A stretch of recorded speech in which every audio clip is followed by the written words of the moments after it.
야고보서 1장 1절부터 4절까지 제가 봉독하겠습니다. 하나님과 주 예수 그리스도의 종 야고보는 흩어져 있는 12지파에게 문안하노라. 내 형제들아, 너희가 여러 가지 시험을 만나거든 온전히 기쁘게 여기라. 이는 너희 믿음의 시련이 인내를 만들어내는 줄 너희가 알미라. 인내를 온전히 이루라. 이는 너희로 온전하고 구비하여 조금도 부족함이 없게 하려 함이라. 오늘부터 앞으로 몇 달 동안 야고보서를 여러분과 함께 상고하려고 합니다. 야고보서는 교리적인 설명보다는 실천적인 권면이 주를 이루는 그런 서신입니다. 저희가 작년에 에베소서를 함께 묵상했고요. 또 지금 토기장이 성경학교에서 로마서를 공부하고 있는데 바울 서신은 교리적인 색채가 짙습니다. 그에 반해 야고보는 교리보다는 보다 더 실천적인 내용을 많이 다룹니다.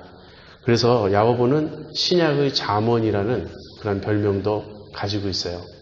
앞으로 야고보서를 여러분과 함께 차례대로 묵상해 가면서 우리들이 그리스도인으로서 어떻게 살아야 하느냐 하는 그 점을 다시 한번 점검하고 또 도움을 받을 수 있기를 바랍니다. 야고보서 강해를 시작하면서 제가 여러분에게 하나 제안하고 싶은, 권해드리고 싶은 그런 내용이 하나 있습니다. 그것은 야고보서를 공부하는 태도에 대한 것이에요. 한번 이런 식으로 야고보서를 생각해 보시라고 제가 말씀드립니다. 만약에 지금 내게 있는 성경이 야고보서 뿐이라면 하는 그런 생각을 해보시라는 거예요. 지금 우리는 성경 66권을 전부 한 권의 책으로 묶어서 우리가 들고 다니죠. 그러니까 우리에게는 성경이 한 권의 책으로 인식되고 있습니다. 그러나 이것은 본래 그런 것은 아니었어요. 성경은 원래 도서실입니다. 성경은 한 권의 책이 아니고 66권의 책으로 이루어진 도서실이라고 생각할 수 있어요. 그래서 과거에 이런 오늘날과 같은 책의 형태로 이렇게 개발되기 이전에는 이제 우리가 잘 아는 대로 두루마리나 양피지 같은 데다 이렇게 성경을 썼지 않습니까? 그래서 그런 두루마리들이 이 수도원의 그 도서실 그 선반에 이렇게 얹혀 있었어요. 그러니까 성경 전체를 다 담은 두루마리의 수를 센다면 몇십 개가 되는 거겠죠. 그래서 그렇게 방대한 양이 성경입니다. 또 야고보서가 쓰여진 이 당시 야고보서의 독자들에게는 신약 성경이 없었습니다. 아직 신약 성경이 쓰여지지 않은 시기예요. 어쩌면 야고보서가 신약 성경에서 가장 먼저 쓰여진 그런 책일 수도 있습니다. 그러니까 아직까지 신약 성경이 쓰여지지 않은 그 시대 사람들은 이제 입에서 입으로 전해지는 말로 복음을 들었던 것이죠. 구전을 통해서 복음과 예수님 이야기와 기독교 신앙을 알게 된 것이에요. 이렇게 구전으로 전해지는 내용 중에는 정확한 부분도 있지만 부정확한 부분도 많이 있지 않겠습니까? 그런 면에서 만약에 야고보서의 독자들이 야고보로부터 이 편지를 받아서 직접 자기들 눈앞에 이 편지를 놓고 있다면, 이 글을 대하고 있다면 그 감격이 얼마나 컸겠어요. 우리도 한번 그런 상상력을 발휘해서 이 야고보서를 대해볼 수 있으면 좋겠다 하는 그런 이야기입니다. 그래서 나에게 주어진 성경이 야고보서밖에 없다면, 이제 신약 성경이, 그러면 내 기독교 신앙을 구체적으로 근거할 수 있는 유일한 서신인 거예요. 유일한 문서인 거예요. 물론 기독교 신앙 전체를 야고보서 한 서신 위에 세울 수 없습니다. 그러기에는 내용이 턱없이 짧고 부족합니다. 우리는 복음의 그 무궁무진한 그런 진리들을 바울 서신이라든지 복음서라든지 하는 다양한 그 성경의 책들을 통해서 접해야 되고 배워야 됩니다. 그러나 그런 여건이 주어져 있지 않다면, 우리에게 있는 유일한 서신이 야고보서뿐이라면 얼마나 우리가 이 야고보서를 사랑하고 여기에 집중하고 정말 열과 성을 다해서 이 서신을 묵상하겠습니까? 흔히 이런 말들을 합니다. 성경을 한 줄 읽고 또 해설하고 설교하고 하는 것에 반대하면서 이것은 편지가 아닌가? 누가 편지를 그런 식으로 읽는가? 여러분 편지 받을 때 앉은 자리에서 한 번에 다 읽죠. 이제 그런 식으로 반론을 제기하는 분들이 있어요. 거기에 대해서는 이렇게 답할 수 있습니다. 맞아요. 아마 야고보서의 독자들도 야고보서를 받았을 때 그 자리에서 한 번 다 읽었을 것입니다. 그러나 그 자리에서 한 번 다 읽었기 때문에 이제 우리는 야고보서를 알고 이 야고보서 편지를 읽었다 이렇게 말할 수는 없는 거예요. 우리가 사적인 편지들은 한 번 읽으면 그 내용을 다 파악할 수 있습니다. 그리고 그리운 사람에게 또는 존경하는 사람에게서 받은 편지라면 몇 번을 되반복해서 읽겠죠. 그럼 그것으로 다입니다. 야고보서는 하나님의 말씀이에요. 야고보서는 사도가 전한 가르침입니다. 그래서 한 번 다 읽는 것은 당연하겠지만 그 뒤로도 계속해서 반복해서 읽고 또 읽고 묵상하고 한 구절 한 구절 따지고 음미하고 공부했다는 것이에요. 그래서 어느 정도로 이 야고보서에 친숙하고 야고보서를 깊이 있게 이해했을까? 이런 표현하면 좀 죄송할 수 있는데 우리나라에는 그 곰탕이니 설렁탕이니 하는 그런 국들이 있죠. 곰탕, 설렁탕을 어떻게 끓이죠? 사골과 뭐 고기와 이런 걸 넣고 아무튼 오래 끓이지 않습니까? 그래서 그 사골 속에서 모든 그 진액과 진국이 다 우러나올 수 있게.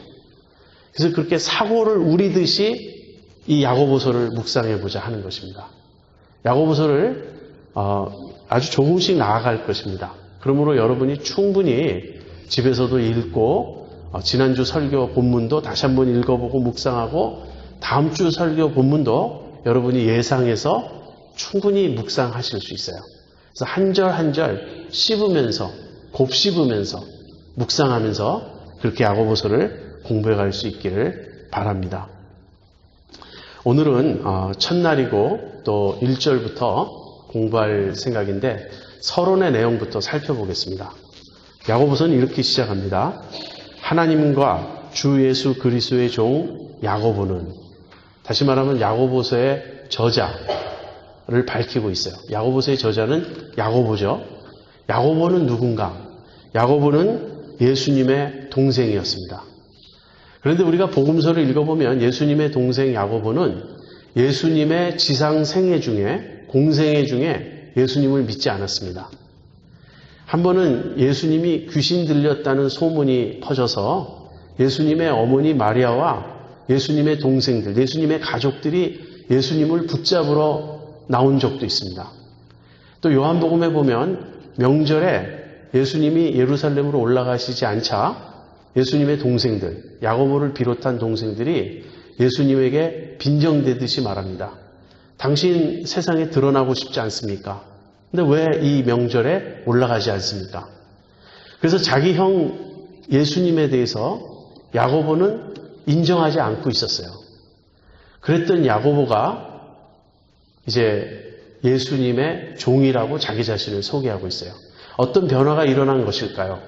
우리가 사도행전 1장에 보면 이제 예수님이 부활하신 후 40일 정도를 이 지상에 머무시면서 제자들에게 보이셨죠. 그리고 승천하시고 열흘 후에 오순절날 성령이 강림하시는 그 내용을 우리가 읽을 수 있습니다. 그런데 그 열흘 동안 예수님 승천 후 오순절 성령 강림까지 그 열흘 동안 제자들은 마가의 다락방에 모여서 아주 기도에 힘쓰고 있었습니다.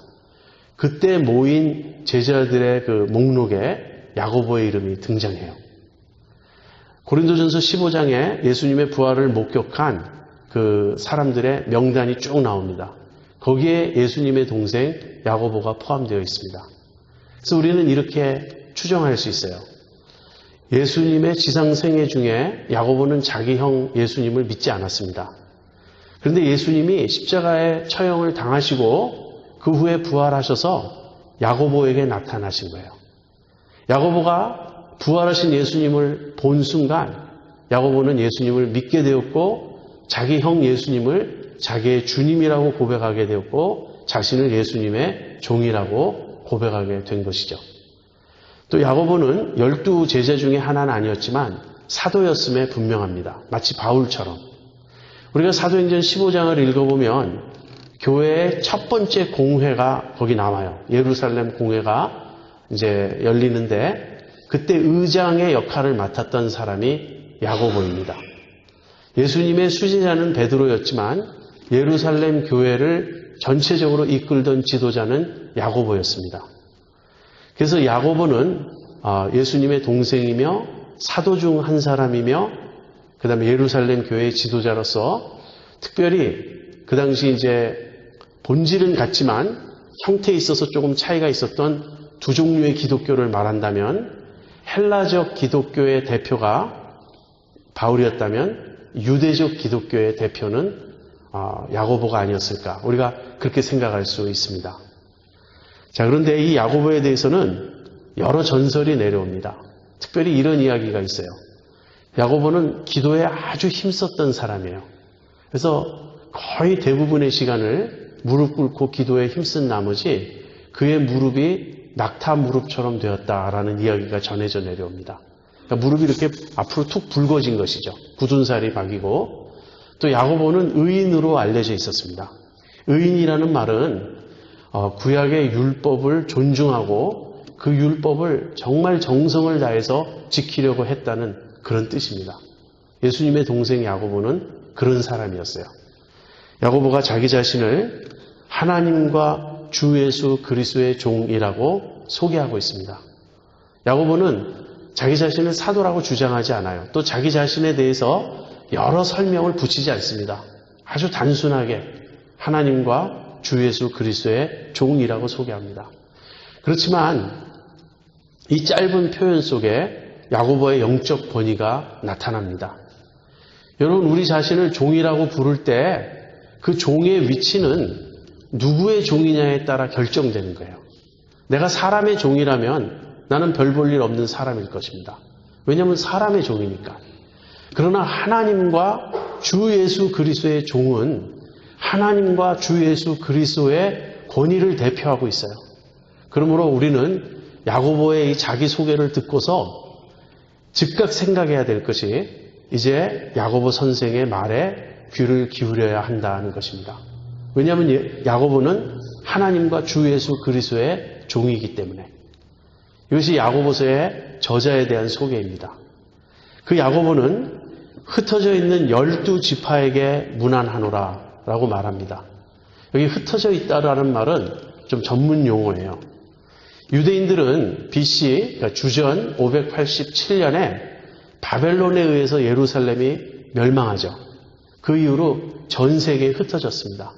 그때 바벨론에 끌려갔던 소수의 귀족과 그 일부 유대인들이 있었고요. 이 나머지 사람들은 가나안에 머물지 않고 대부분 산지 사방으로 흩어져 갔습니다. 그래서 아프리카의 지금 이집트 국가의 한 도시인 알렉산드리아 같은 곳에는 그 당시 수백만의 수십만에서 그 이상 되는 많은 유대인들이 그곳에 몰려 살았다는 그런 이야기도 있습니다. 그래서 유대인들이 그렇게 흩어져 있었어요. 근데 야고보는 특별히 그냥 유대인이 아니라 유대인 그리스도인들에게 이 편지를 쓰고 있는 거예요.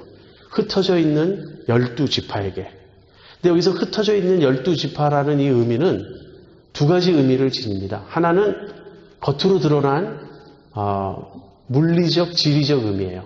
지리적으로 흩어져 있고 육체적으로 유대인 그리스도인들이란 뜻입니다. 그러나 이것은 영적인 의미를 동시에 담고 있습니다. 우리가 하나님의 백성이요 하늘의 시민으로서 이 세상에 지금은 흩어져 살고 있다는 그런 의미가 있습니다. 그리고 이 12지파, 하나님의 참 백성은 믿음으로 되는 것이죠. 그러므로 우리는 야고보서의 원래의 수신자는 아니지만 본 독자는 아니지만 우리도 역시 똑같은 의미에서 야고보서의 수신자라고 말할 수 있다는 거예요. 이것이 서론의 내용입니다. 예수님의 동생 야고보가 쓴 이 편지를 우리 모두 수신자가 되어 귀담아 들어야 한다 하는 것입니다. 자, 이 야고보가 제일 먼저 말하는 내용은 무엇입니까? 그것은 시험에 대한 권면이에요.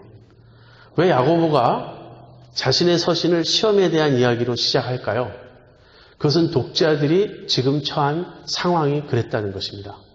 야고보서의 독자들은 그 당시 지중해 여러 곳에 흩어져 있었지만 흩어져 살고 있는 그 지역에서 많은 어려움을 경험하고 있었던 것입니다. 그래서 먼저 그들을 격려하고 위로하고 붙잡아 주기 위해서 시험에 대한 권면으로 야고보는 자신의 서신을 시작합니다. 이 권면에서 두 가지 내용을 우리가 살펴볼 수 있습니다. 첫 번째는 시험은 반드시 있다 하는 그 진리예요. 그리고 두 번째는 시험을 어떻게 대해야 하느냐 하는 그 점입니다. 먼저 시험은 반드시 있다. 이 점을 좀 생각해 보겠습니다. 내 형제들아, 너희가 여러 가지 시험을 만나거든. 야고보는 이렇게 말해요. 이 말은 가정법이 아닙니다. 우리가 시험을 만날 수도 있고 만나지 않을 수도 있는데 만약에 시험을 만나게 된다면 이렇게 가정에서 하는 말이 아니에요. 야고보의 말은 시험이 있다는 것을 이미 전제하고 있습니다. 시험을 너희가 만날 때에는 그 말이에요. 시험을 만날 수도 있고 만나지 않을 수도 있다는 말이 아니라 시험은 반드시 있는데 그 시험을 너희가 만나게 될 때에는 어떻게 해야 하느냐 하는 것입니다. 여러분 중에 우리들 대부분이 다 그렇습니다. 시험이나 시련이 너무 싫죠. 그래서 시험이나 시련이 내게는 절대 찾아오지 않았으면 하고 바라는 분들이 계실 겁니다. 저도 그중 하나예요. 저도 늘 마음에 도대체 나에게는 어려움이 좀 없었으면 좋겠다. 그 생각을 늘 합니다. 그러나 그것은 우리의 소망사항일 뿐이에요. 우리가 그렇게 기대하는 것일 뿐이에요. 그 기대는 절대 이루어지지 않습니다. 왜 그렇습니까? 시험은 반드시 있기 때문에 그래요. 여러분 중에 살아오면서 지금까지 나는 시험이 없었다. 나에게는 어려움이 없었다. 그렇게 말할 수 있는 분이 있습니까? 없어요. 우리 자신도 그럴 뿐 아니라 우리 주변에도 그런 사람은 없습니다. 모든 사람이 시험을 당합니다. 시험은 반드시 있습니다. 그래서 하나님 저에게는 절대 어려움, 시험이 찾아오지 않게 해주세요. 그런 기도는 하시지 말아야 돼요. 왜? 응답되지 않으니까. 시험은 반드시 있습니다. 그러나 우리가 무엇을 알죠? 시험은 하나님이 허락하시기 때문에 온다는 것을 우리는 알아야 됩니다.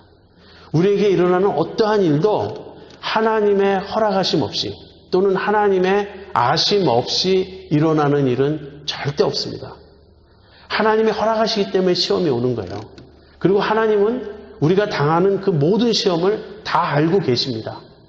그래서 우리가 시험이 있다는 것을 인정하지만 동시에 무엇을 인정하냐면 이 모든 것은 하나님의 뜻 가운데서 일어나는 것이다 하는 이 점을 우리가 기억해야 되겠습니다. 여러분 중에 읽으신 분들이 있을 거예요. 아직도 가야 할 길이라는 책이 있어요. 영어의 원 제목은 Road Less Traveled라는 책입니다. 정신과 의사인 M. 스캇 팩이라고 하는 분이 쓴 책이에요. 이분이 정신과 의사로서 많은 환자들을 치료해본 경험을 바탕으로 이 책을 썼습니다. 이 책의 제일 첫 문장은 이것이에요. 인생은 힘들다. 인생은 어렵다. Life is difficult 라는 문장으로 이 책이 시작돼요. 이분은 이 책에서 이런 이야기를 합니다. 인생이 어렵고 인생이 힘들다는 인생에 대한 이 가장 기본적인 인식, 이것이 너무 중요하다는 거예요. 자신이 치료한, 자신이 상담한 대부분의 환자들, 이 신경 증세가 있는 이 뉴라틱 디스오더가 있는 그런 사람들의 문제는 이 점을 받아들이지 않는다는 거예요. 인생이 어렵고 인생이 힘들다는 이 사실을 인정하지 않는 사람들일수록 신경증 환자가 많다는 것입니다. 우리는 현실을 직시하고 싶어 하지 않아요. 왜? 시험이 두려우니까, 고난이 힘드니까, 어려우니까. 그래서 우리는 우리의 인생이 마치 로지하게 장밋빛 빛나는 마치 부드러운 양탄자가 깔린 그런 길이기를 희망합니다. 그 소망은 절대 이루어지지 않습니다. 사실 우리의 출생 자체가 고난이에요. 여러분, 어린아이가, 우리가 지금 어린아이 때를 의식하지 못해서 그렇지, 어린아이가 엄마 뱃속에서 얼마나 편안하게, 얼마나 안온하게 있었습니까? 엄마의 심장의 박동과 내 심장의 박동 사이에 그 균형과 조화와 화합이 있어요. 엄마의 실내의 그 체온은 내 체온과 같아요. 얼마나 편안하고 따뜻합니까? 그 양수에 푹 잠겨있는 그 모습. 그 아이가 때가 되면 세상으로 나와야 돼요. 세상으로 나올 때 처음으로 자기의 허파로 호흡을 해야 됩니다. 지금까지는 허파로 숨을 쉬어본 적이 없어요. 근데 이 허파가 찬 공기를 받아들일 때 그것은 고통입니다. 그래서 우는 거예요. 사실 출생 자체가 고통인 것입니다. 우리가 이 세상에서 태어나서 자라고 성장하고 살아가는 모든 과정이 나름대로의 성장통이 있어요. 아픔이 있고 어려움이 있고 고통이 있습니다. 우리가 이것을 인정해야 합니다. 인생이 어렵다는 것, 이것을 인정하지 않는다면 우리는 신앙생활을 바로 할 수 없을 뿐 아니라 인생 자체를 제대로 살 수 없습니다. 그래서 우선 시험이 있다는 것을 여러분 기억하십시오. 지금 여러분 가운데는 어려움을 겪고 계신 분들도 있어요. 제가 압니다. 그냥 어려움이 아니라 인간적으로 볼 때는 혹독한 어려움이라고 말할 수 있는 그런 상황을 지나는 분들도 계십니다. 과거에 그런 어려움을 겪은 분들도 있어요. 과거나 지금은 아닐지 몰라도 앞으로 그런 어려움을 겪을 분들도 있습니다. 시험은 반드시 있습니다. 그러므로 우리가 해야 할 일은 시험이 없기를 바라는 그러한 마음이 아니고, 그런 마음을 품는 것이 아니고 어떻게 시험을 맞이할 것이냐 하는 그 준비를 해야 한다는 거예요. 여기 야고보는 너희가 여러 가지 시험을 만나거든 이렇게 말해요. 야고보서의 독자들이 경험한 시험이 있었어요. 야고보서 자체가 그것을 보여줍니다. 야고보서의 독자들은 대부분 경제적으로 대단히 어려웠습니다. 아주 가난한 사람들이었어요. 요즘 우리도 경제적으로 힘든 그런 시기를 지나고 있죠. 도대체 신문이나 뉴스에서는 경제 지표가 어떻게 달라지고 내년에는 경기가 회복될 전망이다 이런 말을 하는데 체감 온도는 전혀 다릅니다. 스몰 비즈니스 하시는 분들이 얼마나 어려운지, 도대체 손님이 오질 않아요. 계속 그냥 장사가 안 되는 거예요. 너무너무 안 되는 거예요. 경제적인 어려움. 그런데 이 야고보서의 독자들은 그냥 경제적으로 어려운 게 아니라 불의하게 착취당하는 그런 억울함이 많았습니다. 부자들 중에 아주 악하고 못된 부자들이 있었어요. 그래서 임금을 주지 않아요. 삭스를 주지 않아요. 그들이 지불하지 않은 삭시 부르짖고 있다는 그런 이야기까지 나와요. 더군다나 예수 믿기 때문에 당하는 믿음의 어려움, 믿음의 고난, 핍박도 있었습니다. 이런 것이 야고보서 독자들의 형편이었어요. 여러분, 우리도 여러 가지 시험을 만납니다. 경제적인 어려움도 있지만 질병의 어려움도 있습니다. 우리가 그 미래를 모른다는 것은 대단한 행복이에요. 여러분, 우리가 미래를 알면, 미래에 나에게 일어날 그런 비극들을 다 알고 있다면 두려워서 어떻게 살겠습니까? 지금까지 우리가 편안히 살아왔잖아요. 그런데 어느 날 나도 모르게 내가 암에 걸려 있는 거예요.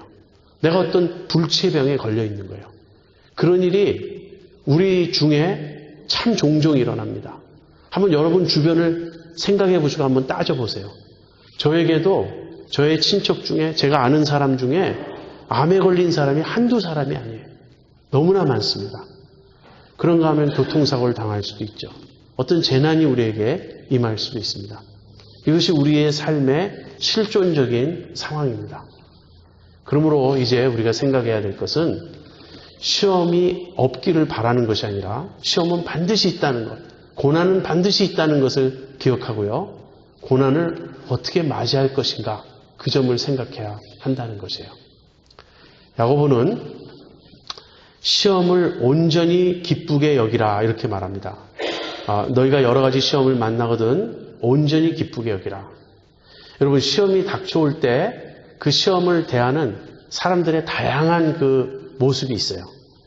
근데 그 중에 성경적인 태도가 있고 그 다음에는 그릇된 태도들이 있습니다. 그릇된 태도들에는 어떤 것들이 있을까요? 우리도 모르게 그렇게 반응할 때가 있어요. 첫 번째 그 잘못된 태도는 이런 것이에요. 문제를 부인하고 회피하고자 하는 것입니다. 우리 아이에게 문제가 있을 수 있어요. 학교 선생님이 가정통신문을 적어 보냅니다.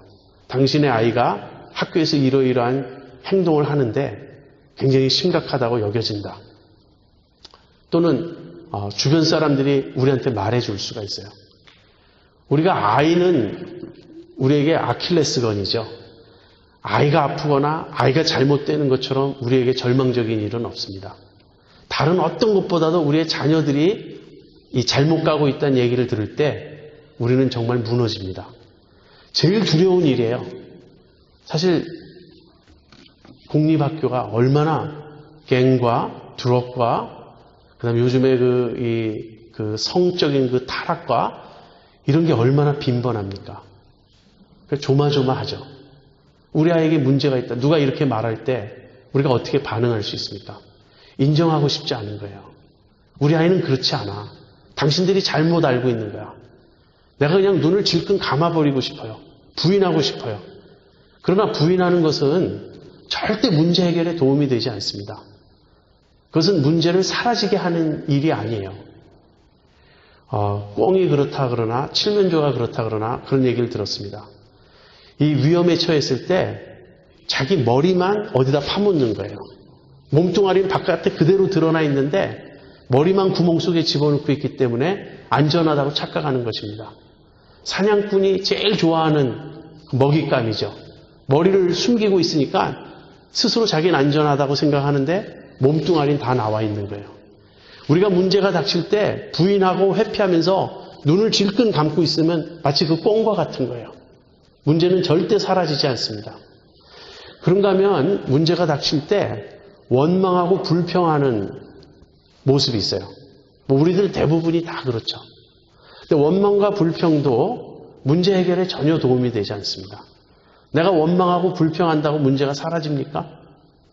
원망하고 불평하는 것은 더 깊은 문제가 있어요. 무엇이냐면 하나님을 불의하다고 고발하는 것입니다. 아까도 말씀드린 것처럼 우리에게 일어나는 모든 일이 하나님의 허락하심 속에서만 일어날 수 있어요. 왜인지 나는 다 모르지만 하나님이 그 일을 나에게 허락하셨어요. 그런데 우리가 그 일에 대해서 원망하고 불평한다는 것은 하나님이 그 일을 허락하신 일이 옳지 않다라고 항거하는 것입니다. 원망과 불평은 믿음의 태도가 아닙니다. 그런가 하면 절망하고 체념하고 자포자기하는 사람들이 있어요. 이것도 전혀 믿음의 태도가 아니죠. 나에게 어려움이 닥칩니다. 그러면 그냥 무너져 버리는 거예요. 내 안에 그 어려움과 싸워 이겨야 되겠다. 어려움을 견뎌야 되겠다는 이런 어떤 믿음의 태도가 있지 않고 나는 모르겠다. 나는 할 수 없다. 그리고서 그냥 무너져 버리는 체념하고 자포자기하는 이런 태도입니다. 문제가 닥칠 때 우리가 이런 태도를 보이기가 참 쉽습니다. 그러나 성경은 그렇게 말하지 않습니다. 내 형제들아 너희가 여러 가지 시험을 만나거든 온전히 기쁘게 여기라. 저는 이 말을 들을 때 좀 너무하다는 생각이 들어요. 시험을 만날 때 불평하지 말라. 그렇게만 말한다면 그래도 수긍하겠어요. 불평하지 말아야지. 불평해야 무슨 소용이 있나. 그러나 불평하지 말라는 정도가 아니고 적극적으로 온전히 기쁘게 여기라. 이렇게 말하고 있는 것이에요. 이것이 가능할까요? 이것은 위선 아닐까요? 이것은 너무 억지가 아닐까요? 부자연스러운 태도가 아닐까요? 그렇지 않습니다. 믿음이 있다면 그렇게 할 수 있어요. 왜 그렇죠? 온전히 기쁘게 여기라. 이는 너희 믿음의 시련이 인내를 만들어내는 줄 너희가 알미라. 인내를 온전히 이루라. 이는 너희로 온전하고 구비하여 조금도 부족함이 없게 하려 함이라. 믿음이 있는 사람은 시험이 올 때 그 시험을 통해서 그 시험을 인내로 이겨낼 때 나에게 여러 가지 유익이 있음을 보기 때문에 그렇습니다. 이 시험이 궁극적으로는 나에게 커다란 유익이 될 것을 믿음의 눈으로 보기 때문에 기뻐할 수 있는 것이에요. 믿음은 이러한 어떤 영적인 관점입니다.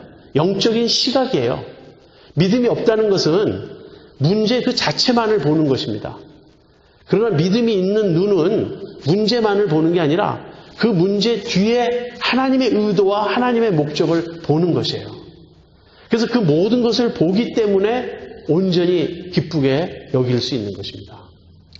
여러분, 이런 오해를 절대 하지 마십시오. 이런 오해가 만연되어 있어요. 어떤 오해냐면 믿음이 좋으면 어려움이 오지 않는다는 오해예요. 우리는 그것이 믿음이 좋은 사람의 특징일 것이라고 생각합니다. 저 사람은 하나님을 잘 믿으니까, 저 사람은 너무나 기도도 많이 하고 믿음이 뜨거우니까 절대 어려움이 생기지 않을 거야. 저렇게 기도도 많이 하고 예수님 잘 믿는 사람이 왜 교통사고가 나겠어? 왜 아이가 잘못되겠어? 왜 몸에 병이 나겠어? 왜 사업이 망하겠어? 이렇게 생각하는 것은 잘못입니다. 그것은 믿음을 오해한 것이에요. 믿음이 좋으면 어려움이나 시험이 닥쳐오지 않는 것이 아니라 좋은 믿음은 어려움이나 시험이 닥쳐올 때 그것을 극복해낼 수 있는 힘과 용기와 어떤 능력을 준다는 것이에요. 이것이 좋은 믿음입니다. 성경이 말하는 믿음은 내가 하나님을 잘 믿기 때문에 나는 온상에서 사는 것처럼 아무런 어려움 없이 정말 하나님이 나를 보호하셔서 안전하게 편안하게 그렇게 살 수 있게 해주신다는 것이 아닙니다. 하나님 물론 나를 보호해 주세요. 하나님 나에게 평화를 지켜주세요. 그러나 그것은 어려움 속에서 시험을 통과하는 중에 나를 보호해 주신다는 그 약속입니다. 그래서 믿음이 고귀한 거예요. 여러분, 믿음의 가치를 아십니까? 사실 편안할 때는 믿음의 가치를 알 수가 없어요. 예수 믿는 사람이 있고 믿지 않는 사람이 있습니다. 근데 두 사람 다 편안하고 아무 문제가 없어요. 편안하고 아무 문제가 없을 때는 꼭 굳이 믿어야 되나? 믿는다고 뭐가 다른가? 그런 생각할 수가 있어요. 모든 것이 편안할 때 믿음의 가치가 별로 드러나지 않습니다. 믿음은 언제 그 가치를 발휘하느냐? 언제 그 가치 진가가 드러나느냐? 바로 시험을 만날 때예요. 시험을 만날 때 믿음이 없는 사람들은 혼비백산합니다. 믿음이 없는 사람은 두려워 떱니다. 믿음이 없는 사람은 무너져 내리거나 하나님을 원망하거나 하나님께 삿대질하거나 그런 반응을 보여요. 그러나 믿음이 있는 사람은 그 시험을 받아들입니다. 시험을 받아들이고 온전히 기쁘게 여기고 그 시험을 인내로써 극복합니다. 이것이 믿음이에요. 그래서 시험은 반드시 있다는 것을 기억하시고요. 이제 중요한 것은 시험을 내가 어떻게 맞이할 것인가 하는 것인데 믿음으로 온전히 기쁘게 여겨야 한다.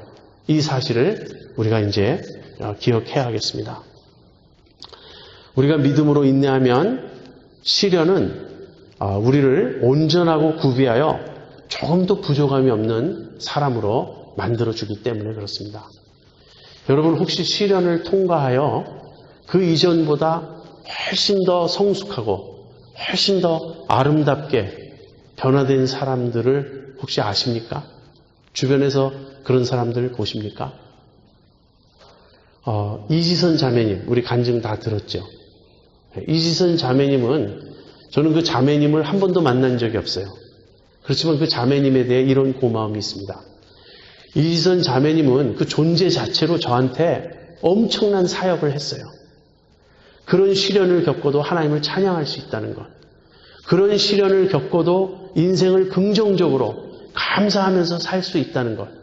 그런 믿음이 가능하다는 걸 이지선 자매님은 저에게 보여주었습니다.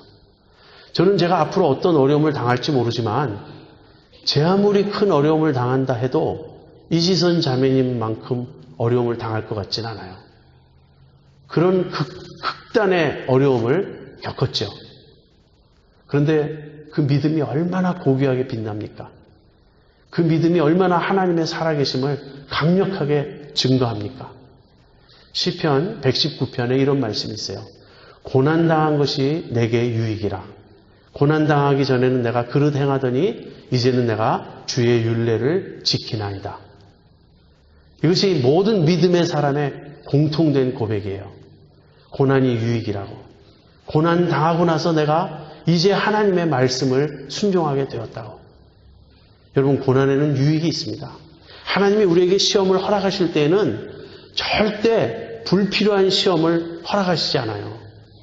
하나님은 내가 당하지 않아도 될 어려움이나 아픔이나 그 고난은 정말 눈꼽만큼도 더 허락하지 않으세요. 다시 말하면 하나님이 우리에게 허락하시는 고난은 최소한이라는 거예요.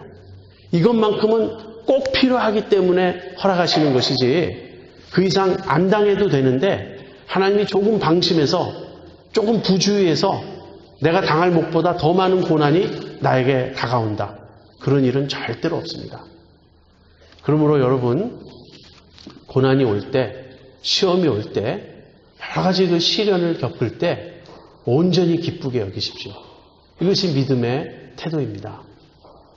그런데 시험이 반드시 유익으로만 끝나는 것은 아니에요. 이건 우리 경험을 통해서도 우리 주변을 보아도 잘 알 수 있습니다. 어떤 사람은 시험의 결과 아주 망하는 사람이 있어요. 어려움이 닥쳐왔는데 그 어려움이 유익이 되는 게 아니라 그 어려움 때문에 파산되는 또는 배가 파손되듯이 파손되는 그런 사람들이 있어요. 왜 그럴까요? 인내하지 않기 때문에 그렇습니다. 그러니까 시험이 다가올 때 한편으로는 온전히 기쁘게 여기지만 동시에 온전히 인내해야 돼요. 그래서 여기 야고보는 이렇게 말합니다. 인내를 온전히 이루라. 인내를 온전히 이루라. 그러니까 다시 말하면 시험이 자동적으로 기계적으로 우리에게 유익을 주는 것이 아니고요. 그 시험을 믿음으로 인내하면서 인격적인 인내를 가지고 그 시험을 바로 통과할 때 그 시험이 우리에게 유익을 가져다 준다는 그런 말입니다. 그래서 이제 우리가 생각해야 될 것은 인내예요. 믿음은 인내입니다. 믿음은 인내예요. 여러분, 인내란 무엇이죠? 인내란 끝까지 견디는 것을 말합니다. 인내의 어려운 점은 무엇인가? 또는 인내와 믿음에 대한 우리의 오해는 무엇인가? 이런 것입니다. 여러분, 시험이 닥쳐올 때 우리가 즉각 보이는 반응은 이런 것이에요. 내가 그 문제를 컨트롤하려고 한다는 거예요. 내 지혜로, 내 힘으로, 내 능력으로 그 문제를 해결하려고 한다는 것입니다. 그리고 해결할 수 있다고 생각해요. 그래서 내가 노력하고, 물론 그때 간절히 기도도 하겠죠. 그런데 이럴 때의 기도는 대체로 문제를 해결해달라는 기도이고, 내가 기도를 세게 하면 문제가 해결될 거라고 믿는 그런 자세예요. 그래서 문제를 내가 컨트롤할 수 있고 컨트롤하는 것이 믿음이라고 우리는 생각합니다. 그런 경우가 있죠. 그러나 다 그런 것은 아닙니다. 어떤 시험은 그 시험의 특성상 내가 컨트롤할 수 없는 그런 시험이 있어요. 근데 인내는 바로 그때 일어나는 거예요. 내가 컨트롤할 수 있는 상황에서 내가 최선을 다하고 있는 그것이 인내가 아니고 내가 도무지 컨트롤할 수 없는 상황. 시험이 나를 몰아가는데 내가 스스로를 추스릴 수 없고 사태를 파악할 수 없고 내가 어딘가 무엇인가 붙잡아서 씨름할 수 없는 그저 내가 계속 수동적으로 당하고 있는 그런 상태에서 진정한 인내가 드러난다고 하는 것입니다. 여러분, 이런 인내를 아십니까? 여러분, 시험의 가장 큰 유익은 무엇이냐면요. 결국 우리 자아가 깨지는 것이에요. 근데 자아는 어떻게 반응하죠? 자아는 자기의 판단, 자기의 어떤 의지, 어떤 자기의 힘과 노력, 이런 걸 의지해요. 그래서 우리가 시험이 닥칠 때 내 지혜와 내 판단력으로 문제를 분석하고 내가 가진 모든 능력과 자원을 최대한으로 동원해서 내가 애써 노력해서 이 문제를 해결하려고 합니다. 그렇게 될 때가 있어요. 그러나 그렇게 될 때가 되지 않을 때도 있다는 거예요. 될 수 없는 때도 있다는 거예요. 그럴 때 우리의 자아는 깨어집니다. 내 의지가 중요하지 않아요. 시험이 내 의지를 압도합니다. 내 뜻은 이것인데 상황이 전혀 그렇게 가지 않아요. 나를 다른 쪽으로 몰아갑니다. 제가 종종 쓰는 표현인데 깊은 물이에요. 우리의 발이 바닥에 닿지 않는, 물이 내 키를 넘어서는 엄몰하도소이다 라는 그 성경의 표현이 있지 않습니까? 물이 나를 엄몰하는 그 상황. 그래서 물의 흐름에 내가 나 자신을 떠맡길 수밖에 없어요. 내가 어떻게 컨트롤할 수 없어요. 그럴 때 내 의지는 꺾입니다. 내가 똑똑하다고 생각하는 나의 지적 교만도 무너져 내립니다. 무엇인가 내가 할 수 있다고 생각했던 내 어떤 능력에 대한 자만심도 깨어집니다. 하나님은 나를 깨뜨리길 원하세요. 시험을 통해서 나를 처리하시기를 원하세요. 그때 인내가 필요한 거예요. 인내는 내가 상황을 컨트롤하려고 하는 것이 아니고요. 하나님이 이 상황을 컨트롤하고 계시다는 그 사실을 믿는 것입니다. 내가 컨트롤 못해도 돼요. 사실 진짜 시험은 내가 컨트롤 못한다는 바로 그 점에 있는 거예요. 문제가 너무 심각합니다. 문제가 너무 어렵습니다. 그때 하나님께 맡기는 거예요. 나는 컨트롤 못합니다. 나는 해결할 수 없습니다. 그러나 하나님, 당신은 하실 수 있습니다. 이 문제는 하나님의 손안에 있음을 제가 믿습니다. 그리고 하나님께 맡기고 묵묵히 견디는 것입니다. 제가 과거에 이제 콩팥 기능이 망가져서 신장 투석한 적이 있잖아요. 거의 한 4년 만에 이식 수술을 받았습니다. 그런데 사실 저는 4년 만에 이식 수술을 받게 될 것이라고 사실 기대하지 못했어요. 너무 모든 게 막연했어요. 도대체 언제 나는 이 상황에서 벗어날 수 있을까? 그냥 자기 연민에 빠져서 그냥 한없이 슬프고 외롭고 괴로웠어요. 또 어떤 분이 저한테 이런 말씀을 하시더라고요. 마치 캄캄한 터널을 지나는 것 같지. 아무리 가도 그 끝이 보이지 않지. 그러나 묵묵히 가라고. 끝이 반드시 있다고. 언젠가 터널 밖이 보일 것이라고. 밖에서부터 빛이 비출 것이라고. 그분은 자기 경험으로 저한테 그런 위로를 하셨습니다. 근데 어느 날 갑자기 저한테 터널 끝이 비쳤어요. 여러분, 저는 안전지대에서 여러분에게 이 말씀 드리고 있지 않아요. 제 콩팥 기능이 다시 굉장히 약화됐습니다. 어쩌면 조만간 다시 신장 투석으로 되돌아가야 될 수도 있어요. 근데 하나님이 한 번 저를 연단하셨어요. 하나님이 한 번 저를 훈련하셨어요. 제가 너무나 감사한 것은 제 아내가 흔들리지 않는다는 거예요. 제 아내가 믿음에 굳게 서 있습니다. 우리에게 일어나는 모든 일에 대해서 하나님을 신뢰하고 있습니다. 이것이 믿음이에요. 제가 믿음이 있다는 말이 아니고 믿음의 레슨을 제가 배운 적이 있다고 여러분에게 말씀드리는 것입니다. 인내를 온전히 이루라. 성경은 특히 야고보 자신이 인내의 본을 제시합니다.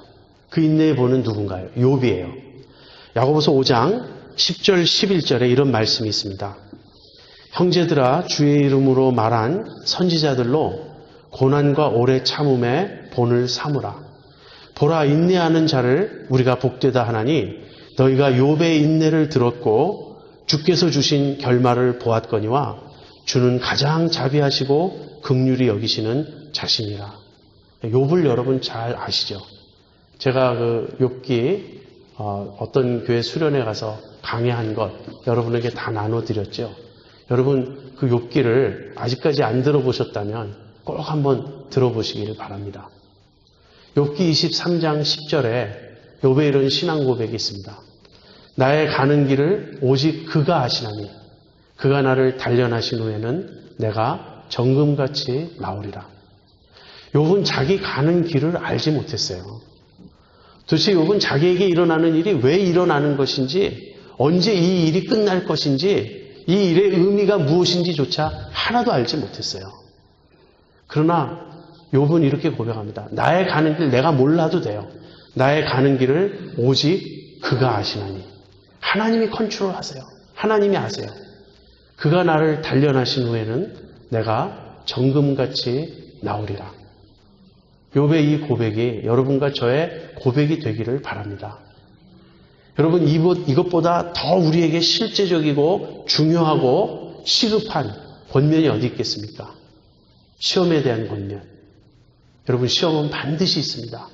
제가 여러분에게 지금 겁주는 것도 아니고요. 여러분을 일부러 막 이렇게 몰아가는 거 아니에요. 저는 그냥 사실을 말하는 거예요. 시험은 반드시 있습니다.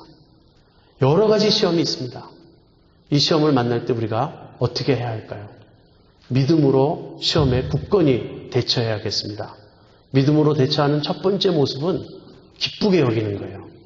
이 시험은 하나님이 나에게 큰 유익을 주기 위해서 베푸시는 것이다.